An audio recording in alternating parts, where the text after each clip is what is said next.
precast industry is not new to the construction world. In fact, if you go back to the early ages, there is evidence of precast done years or years ago. So we are not new, except Mhm. precasting has changed over the years to what it is today. When I started engineering in 1971, most recognized that normal concrete is extremely heavy and there has to be another way of speeding up construction. So, from that point of view, in the early days, people recognized the need for precast slabs, which was easy to develop. Early years, majority of precast manufacturers went for doing the bit of a mixture of precast and in situ. For example, the bottom part of the slab would be cast with reinforcements to support the initial loading on the slab, and which could be easily carried to site and positioned, and then they pour on the top concrete. This was cumbersome, but it reduced the weight to some extent, and organizations like the Concrete Center and several other such organizations mushroomed from universities, tests to demonstrate the durability of precast carried out and case studies submitted. Early years were disastrous. I think one thing I can remember is 1953 when the Ronan Point collapsed.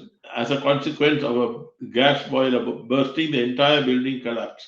And precast was terrifying to lots of investors. But the technological power eventually won over the growth, and soon precast began to grow rapidly.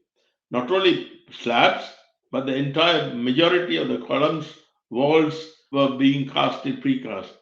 Typical examples are the Centre Point in London, Civil Aviation Headquarters in London, and it's very clear precast had its place. It also dawned that the one thing that can repeat in any building is the staircases. When the building is tall, staircases can be constructed off site, brought to site, placed on site, and were complete. And also, staircases acted as the means of access to other floors, 2 floors above. And Sure. this is where precast succeeded very well. And today, almost maybe there were thousands of precast contractors who are fundamentally doing staircases in the UK. And Mhm. not only in the UK, it's been done in America, in China, in Australia. Precast is booming in that part of the world. Wherever the labor is scarce, precast wins. And Mhm. I've seen, and in today, we see precast slabs of various kinds, modified kinds, to the process. So it's a sort of a entrepreneurial stuff here.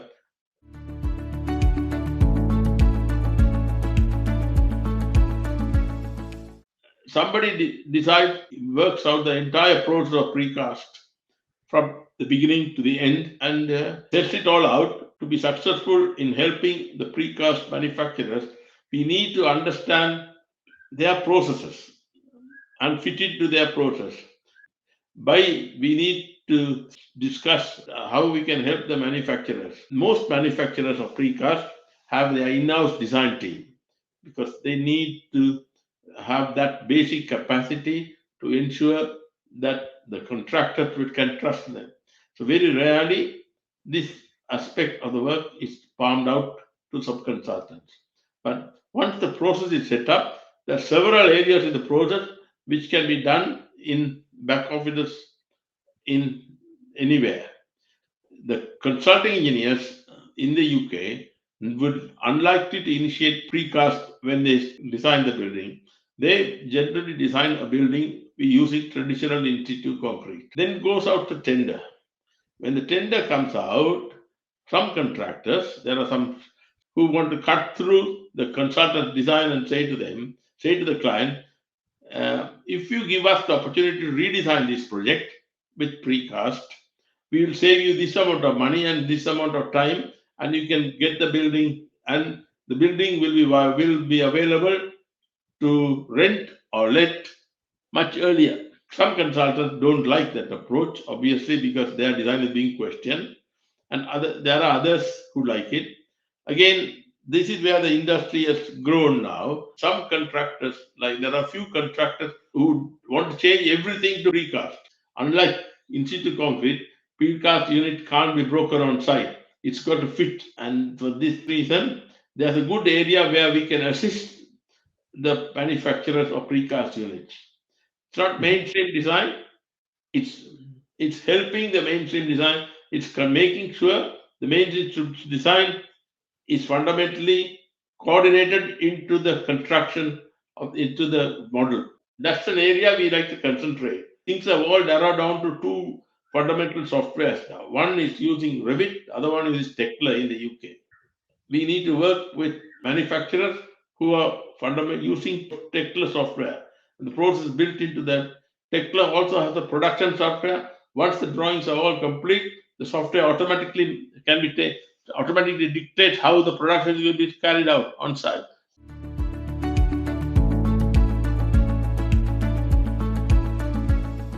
My standpoint, always design them as in situ, and then at tender stage, this new concept of precast buildings coming thrown into us.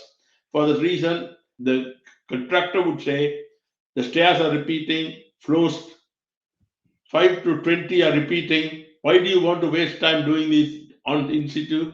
Why don't you get this all done in proposed precast and save money? Then we can't reject that as engineers. If we don't do that, we lose our position in the industry.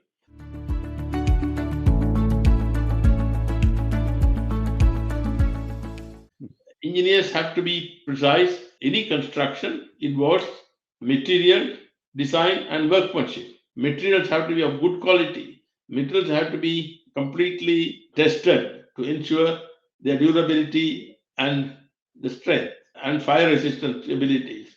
And designers have to design them prudently to ensure they get the maximum benefit out of that. Then the issue is workmanship. But when it comes to workmanship, you're relying on site laborers. Workmanship need to be very closely supervised, and which is not that easy in the modern times. Achieving the quality doesn't appear to be as easy as it used to be. They can see stability in these places.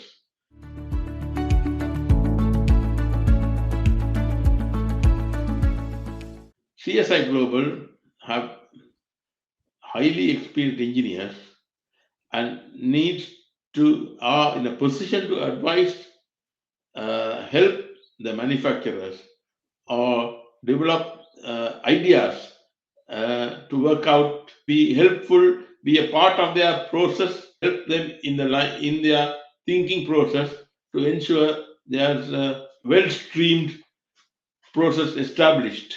Can help somebody to establish a very smooth running process in these situations.